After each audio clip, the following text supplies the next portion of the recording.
Priit on digiagentuuri DreamGrow asutaja ja loovjuht. Ta on tegelenud interneti ja turundusega 17 aastat. Priidu peamiseks tegevuseks on aidata oma klientidel digikanalites reaalseid ärilisi tulemusi saavutada.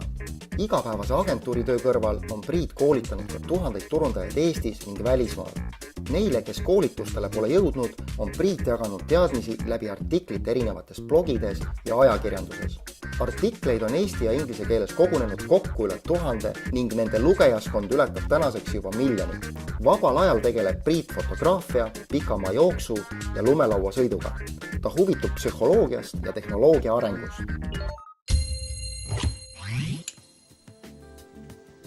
Reklaamiagentuurid ikkagi teevad nii-öelda mingit teistsugust reklaami kui see, mis internetis töötab. Ja selles ongi siis see, et kui sa tahad endale ikkagi korralikult asju teha, siis sul on see, et sul on inimesed, kes teavad, kuidas digi käib ja inimesed, kes teavad, kus muud asjad käivad ja siis sa paned need kokku ja siis on väga hea. Aga üldiselt ta peaks olema nii, et kas mingi digiagentuur hakkab kogu turunduse ja reklaamiga tegelema või teistpidi, et reklaamiagentuur on väga tugev digitegija, eks ole. Aga minust praegu on ikka enam head tegijad on nagu eraldi. Kas töötajad teil siin DreamGrows on ka partnerid või osanikud? Üle pooltel on mingit sorti osalus või võimalus selle osaluse saamiseks. Kui on hea inimene, keda me arvame, et palk palgaks, eks ole, aga et võiks olla nagu pikem side, siis on osalus ka. See nagu mõte võiks olla niimoodi, et inimesed siis ei mõtle, et ma lähen teen oma firma, eks ole. See on muidugi väga naljakas, kui nagu inimesed ütlevad, et ma lähen teen oma firma, aga selles mõttes, et nad mõtlevad seda osa, kuidas raha sisse voolab uksest ja aknast, aga see osa, et kuidas nagu müük ja et veebilehel tekste kirjutada ja nii edasi, et see jääb kohati nagu tahaplaanile. 2012, et siis me tekitasime selle olukorra, kus me jagasime teatavatele inimestele osaluse ja võimaluse seda kasvatada, eks ole, et sellega sattus nüüd meie tegevjuht ka omanikuks, eks ole. Aga ta enne seda ta oli ikkagi ilma osaluseta, aga jah, et ikkagi, nagu ma ütlesin, ta tuli praktikandina siia, selles mõttes, kui ma vaatasin, mis ta teinud on, siis ma leidsin, et peaks ta kindlasti tööle võtma ja siis ta toimetas neid asju ja siis mingi aeg oli tal tiimiga hea klapp ja nii edasi ja siis endal oli huvi olemas ka, et nii ta sinna jõudis. Põhimõtteliselt ma arvan, et osaluse jaotamisel on ikkagi see asi, et kui pigem peaks inimene küsima seda, anname inimesele osaluse, nagu oma mõttes, et siis kunagi ta saab dividendidest rikkaks, eks ole, siis esimene küsimus on, millal need dividendid tulevad, eks ole, ja ütleme niimoodi, et ega väga paljudel inimestel vist ikka päris hästi kohale ei jõua, mida see osaluse omamine tähendab ja kuidas see nagu muude maailma asjadega seotud on.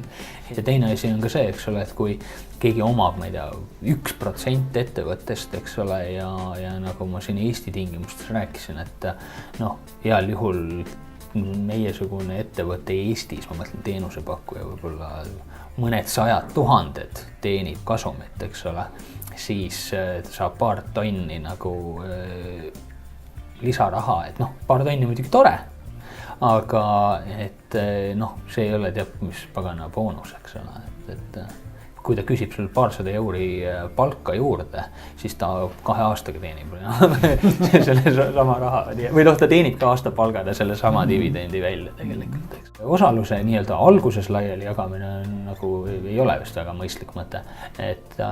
Aga on siis see, et kui on asutajad, et mingi grupp inimesi koos teevad ja siis nad on kambas ja selle tõttu on neil, aga see ei ole nüüd päris see optsiooni või sellise osalusega premeerimise teema, eks ole. Igatsed ka seda üksi tegemist või üksinda osaniku olemisest? Mitmekesi saab ikka rohkem ja paremaid asju teha. Idee poolest võib üksi olla ka see nii-öelda peatöövõtja ja siis koondada need, kes nii-öelda on nagu töötajad lihtsalt nagu projektipõhiselt. Ise ei jõua kõiki ideid välja mõelda, ise ei jõua kõikide asjadega tegeleda. Süsteem peaks olema niimoodi, et kui ükskõik keegi nagu autolle jääb, see on inglise keeles truck factor, eks ole, et kui mitu inimest peaks autolle jääma selleks, et tegevus lakkaks, eks ole. Ja meie üks point on siin ikkagi saavutada seda, et see on igas etapis vähemalt üle 1.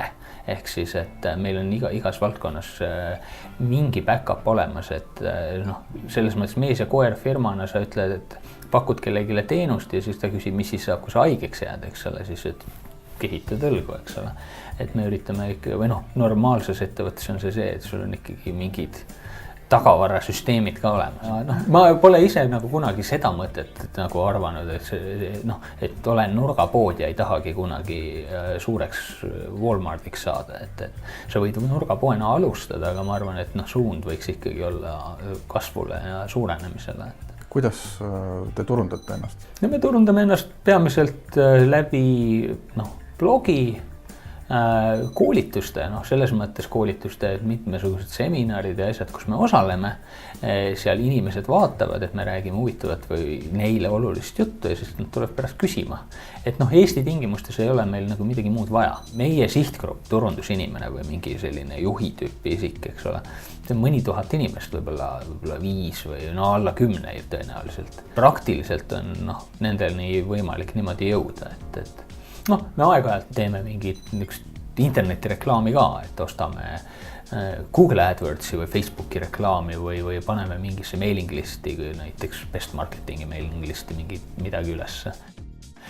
Mulle teeb üldiselt nalja see, et kui inimesed ütlevad, et me otsime järgmist suurt asja ja nii edasi, et tähendab, selge on see, et kui 100 000 inimest ütlevad, et me otsime järgmist suurt asja, siis mõned neist leiavad, aga nad ei ole kuidagi paremad nendest ülejäänutest.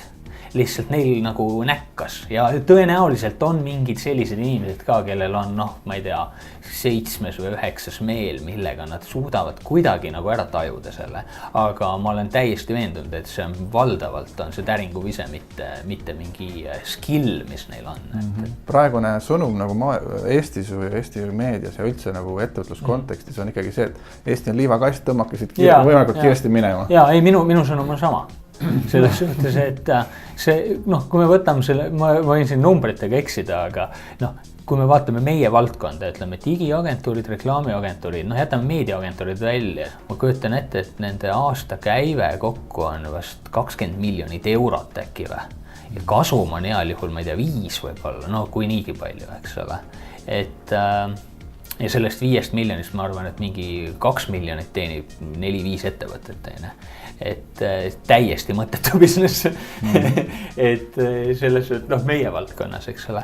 Aga Eestis on kõikides valdkondades niimoodi. Kui sa hakkad müüma Eestis, ma ei tea, kunstnikerdusega esmaabikappe, eks ole, siis sul on 100 klienti. Kui sa maailmas müüd, eks ole, siis sul on 100 000 klienti. Konkurents nagu on teisejärguline asi, et kui turg on olemas, on kuhu minna, siis on nagu motivatsioon ka suurem kui see, et meil on turg on täpselt nii suur ja rohkem siit ei tule mitte kunagi mitte mingit raha, eks ole. Et selles mõttes ma olen täiesti seda meelt, et kui vähegi võimalik ja pea lõikab ja mingi keeleoskus on olemas, et siis ei peaks Eestis äri tegema. Sõbraga just hiljuti rääkisin ka, et tema alustas ka ühte mingit digiteenuse äri Eestis. Mõtles, et teeb valmis ja see on nagu testturg ja katsetab siin ja nii edasi. Ja lõpuks jõudis tulemuseni, et see on lihtsalt luul. Et kui sa ikkagi tahad seda ingliskeelsel või mis iganes keelsel turul müüa, siis sa pead minema sellele turule, mitte katsetama mingi umbluukeelsel turul, eks ole. Eestlastel näiteks võiks olla mingid sellised eelised, et vene keele oskus mingil määral võib olla, et kuidagi Venemaaga toimetada ja teine asi on see, et saksa keel ilmselt on ka siin natuke paremini levinud keel. Et saksa turg on hiiglaslik ja rikkam kui USA ju tegelikult, eks ole. Et rahvast on küll natuke vähem, aga samas inimesed on jälle natuke rikkamad. Müüa Põhjamaadesse, ma ei tea, mingit ilulõikust ja sellist asja, et see on selline asi, mis võib selle asemel, et sahmida siin turul konkureerida ja nii edasi, siis on võimalik väga palju lõigata sellest, et sa saad tuua välismaalt inimese kohale, kes on harjunud mingi 2-3 korda kõrgema hinnatasemega, teenida teda mõistlikult ja kõik on rõõmsad põhimõtteliselt. Meie töötajatel käivad siin konkurendid pakkumas igaseid pakkumisi ja siis 200 eurot rohkem. 200 eurot üldiselt ei liiguta selles suhtes, et noh, see oleneb sellest palgatasemest. Ilusam kontor, rohkem vaba aega, oma, noh, mis iganes, must miljon neid boonuseid võib olla, eks, laste tuba, whatever. Ja siis ongi nagu ainukene töötaja saamise meetod praktiliselt on see, et sa lähed ja räägid augu pähe mingile konkurenditöötajale. No teine võimalus on ka see, et sa võtad mingid värsked, noh, nii-öelda ülikooli praktikandi tasemelt mingid inimesed, eks ole.